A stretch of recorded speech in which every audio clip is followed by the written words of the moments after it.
Okay, last side, number 5, the hydraulic system shown below, the cross-sectional area, yes, love that.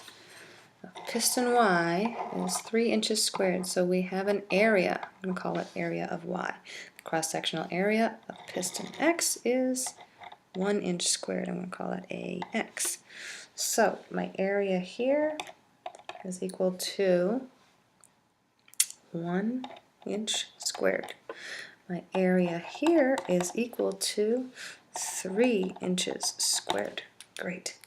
If a 100-pound downward force, oh my goodness, it just tells me, is applied to piston X. So right here I have a force of 100 pounds. That says 100 lb, like me, okay? To piston X, what will be the resulting force? So I need to find how much force.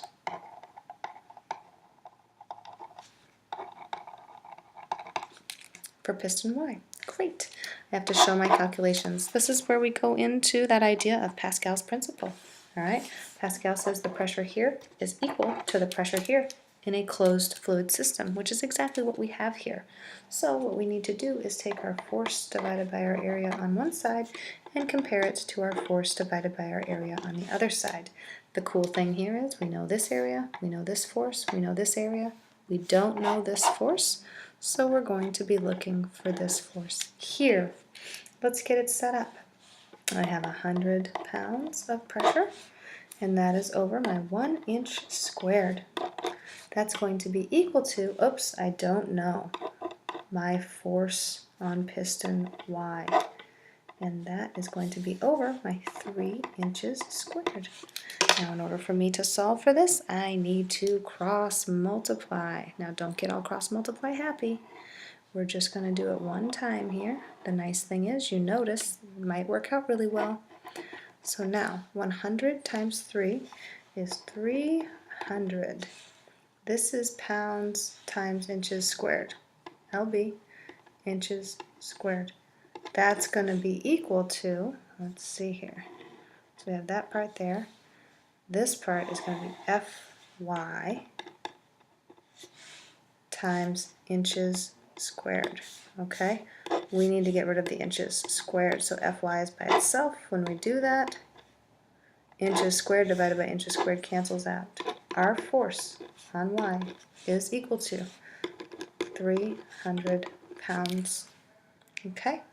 You can do that another way by actually comparing your areas and doing an area ratio, where you say you're getting 3 times more out on the other side. So your area is 3 times bigger. That means that you can actually go and lift 3 times more. All right? There's a couple of different ways to do that. The answer is going to be 300 pounds. That's how much more you can lift. Great. This one is kind of challenging. Again, it goes back to that idea of resistance. We have a pipe system. Rank the points from least. I'm going to call my least 1 to most resistance. I'm going to call my most 4. Resistance depends on 2 things, the size and the shape. Okay, remember, the closer you get to 90 degrees, the more resistance you have. The size, the bigger the size, when your size increases, your resistance decreases, okay? So the shape, closer to 90 degrees, your resistance increases. So that's all the information that I want to make sure that I'm using when I'm going through and I'm considering this. I need to first rank, and then I also have to explain. In order to do that, this is what I'm saying. Oh, because the size is bigger, my resistance is smaller. All right, so I'm using the nerd. Now, I'm just going to first take a look at this. I'm not going to do this here. I'm not going to organize it. We have water flowing in to this smaller pipe at point W. Takes a turn. Ooh, at X we have a 90-degree turn. So that's one of the sharpest turns. That's going to be one of the points of greatest resistance. Let's see if there's anything bigger. Then we come back up here. This Y and this W, they could have the same cross-sectional area. I'm not sure. You can't really tell. It doesn't say the drawing is, perfectly to scale. That said, when you are driving down the highway, if you take a turn like this, you're not going as fast here. So you're still going to have more resistance here, I think, than here. Finally, we come into this big wide open highway.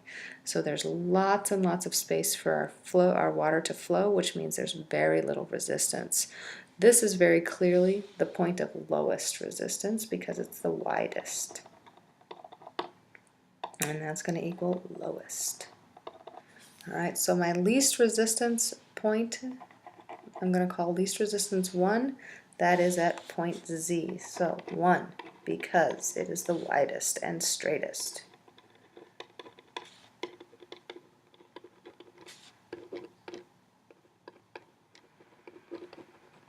Okay, and again, I've taken into consideration both of the things that resistance depends upon, the size and the shape. Now, I know that this is going to be the most resistance because it has the sharpest turn. Okay, so this is going to be the most, which is going to be my 4, that is point X.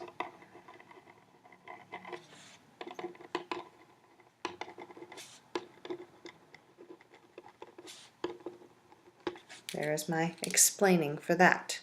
Now these two, I'm willing to say they're tied because they do look like they have the same cross-sectional area and they are both straight.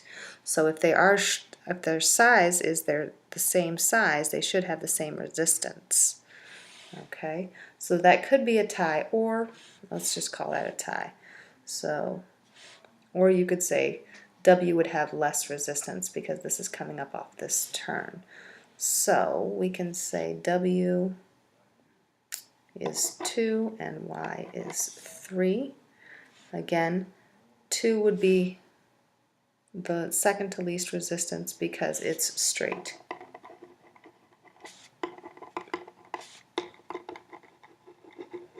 So again, we're going back to this idea where we're looking at the size and the shape. We're going to call point Y the third most resistant because, or, it has the second most resistance because it's coming out of that term.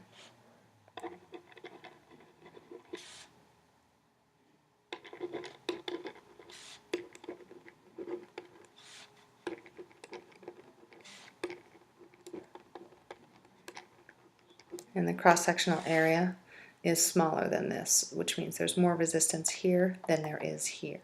Okay? Final one. I'm going to grade this one out of 4. 1, 2, 3, 4. This one up here I'm going to do out of 4 as well. So you'll get 1 for understanding that, the pressures are equal. You'll get 1 for substituting in. You'll get 1 for doing the math correctly, and then you'll get 1 for doing the units correctly. All right, so that one's also out of 4. Sorry about that. Finally, 2 closed systems are similar in function. System X uses oil, while system Y uses air. Which system is hydraulic and which system is pneumatic? Hydraulic means liquid. Oil is liquid, so X is hydraulic. And pneumatic means gas. So Y is pneumatic.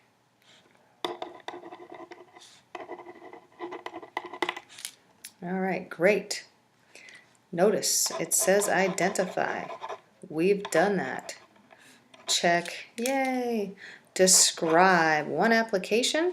Application is use of a hydraulic system and one application of a pneumatic system in manufacturing or transportation. We've talked a lot about transportation. Hydraulic is pretty easy. You have the brakes on cars.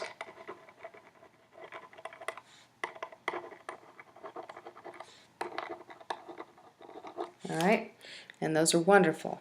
They stop your car. Pneumatic is a little more difficult. But if you think about like the bus, when the bus gets lowered, you hear the sound psh, when it's letting the air out of the system, and it drops the bus down so that people who are in strollers or maybe the handicap can get onto the bus. It brings down the top level. So you can say the bus. Other places that you see pneumatics, I do think I saw some people say door closers. Okay, That's not necessarily in transportation, but that is how a lot of door closers end up working. And you can hear it. You can hear the air when it's moving.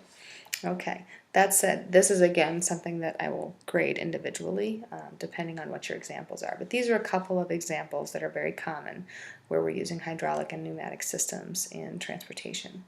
The very last one doesn't say explain, it just says describe. One advantage and one disadvantage of each type of system, okay? So you should be writing down 4 things here. An advantage for hydraulic, an advantage for pneumatic, a disadvantage for hydraulic, and a disadvantage for pneumatic. That said, I'm just going to make a little table. Pneumatic, hydraulic. Can you even see what I'm writing? Barely. Let me move this. Okay, let's call this the good, and we'll have the other side, I'll call that not so good. Good things about pneumatic systems. Well, good things about hydraulic systems is their immediate response.